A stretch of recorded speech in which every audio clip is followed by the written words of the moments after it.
Okay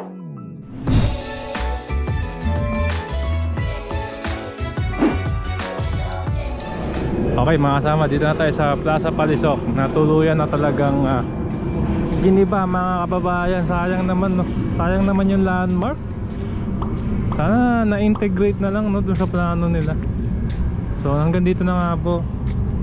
Dulo na to ng CCP complex. Yan na po yung Gloria Maris. Bawal nang pumasok. Parang nauubusan na po ng public spaces, no? Dati pwede pang pumunta dyan eh. Parang wala nang pampubliko mga kababayan. Nagiging pribado na lahat dito sa lugar ng Manila Bay. Daming banak doon, oh.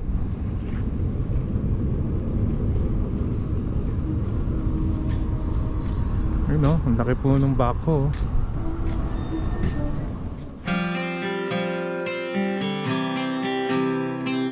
Ayan, so inangat na po natin si Bumblebee dito sa Manila Bay. Ito nga po, no, nakakalungkot, ito po ang Plaza Palisok. At ayan na nga po siya ngayon. Kadikit na niya yung reclamation project po ng SM. At ayun, no, kitang kita may bako po dun sa bandang dulo. May tinitibag no nila yung mismong gilid mga kasama. Tapos parang naglagay ng daan, no, para yata makatawid yung bako.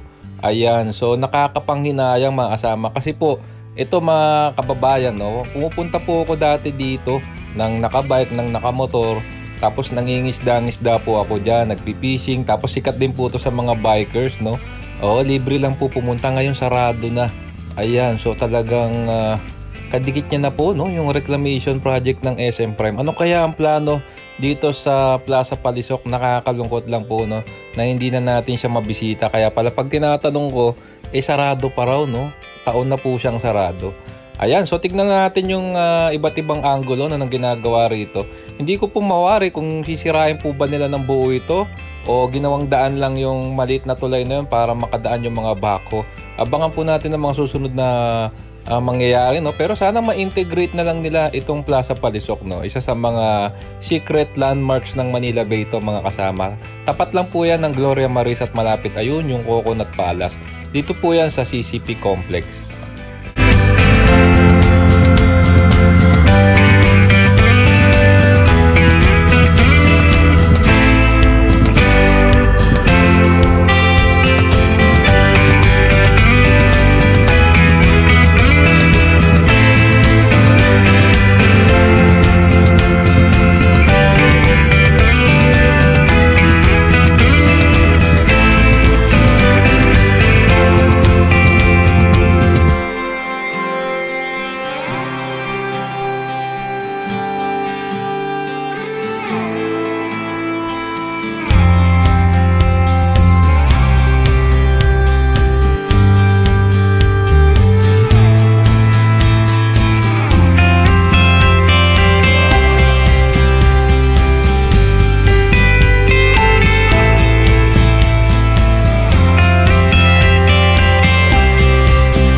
Ayan, so yun na po ang kalagayan ngayon, no? May 19 po, no, kinuha na natin to dito sa patuloy pa rin na pagtatambak po, no, ng lupa at buhangin dito sa likod ng CCP Complex.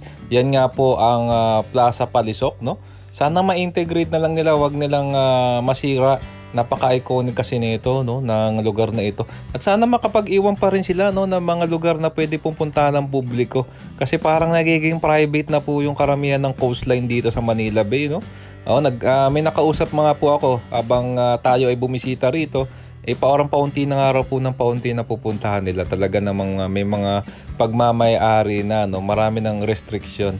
So ayan, ito na nga po ang isa pang close-up shot natin na talaga namang tinitibag na. Ayan, medyo nakahinto lang yung back ko. Sira na po yung left side, no, part nitong Plaza Palisok. So ito nga po, tignan din natin ang kalagayan na nangyayari. Patag na yung ginagawang reclamation dito. Ayun po yung Sofitel Philippine Plaza Hotel, yung malaking gusaling puti.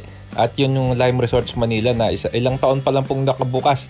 Nawalan na po ng sea view, no, ng beachside. Yan na po ang Seascape Village din. Ayun yung MOA Complex, kitang-kita natin mga babayan, no? Talaga namang mas lumawak pa itong nangyari. Ito po ang price of progress mga kababayan talaga, no? Yung nga lang kapalit naman po nito ay dagdag trabaho, may pros and cons po talaga. So kayo po, ano pong masasabi nyo sa mga nangyayaring reclamation project, sa mga dagdag expansion po nitong SM at iba pang mga malalaking kumpanya sa ating bansa. So ayan po muli ang Plaza Palisok.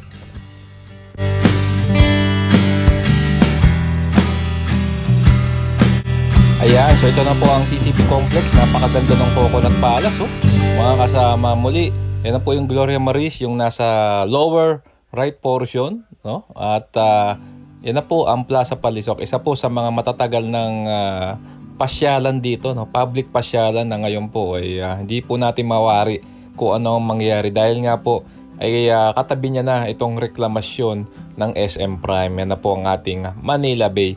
So mga kasama, ano po masasabi nyo sa mga nangyayari ritong reklamasyon? At ano po ang komento nyo regarding sa pag-extend po ng lupa dito sa Manila Bay? Kung nagustuhan nyo po itong video, naanyahan ko po kayong mag-like, mag-comment and subscribe. Hit yung notification bell para updated po kayo pag may bago tayong video. Maraming pong salamat!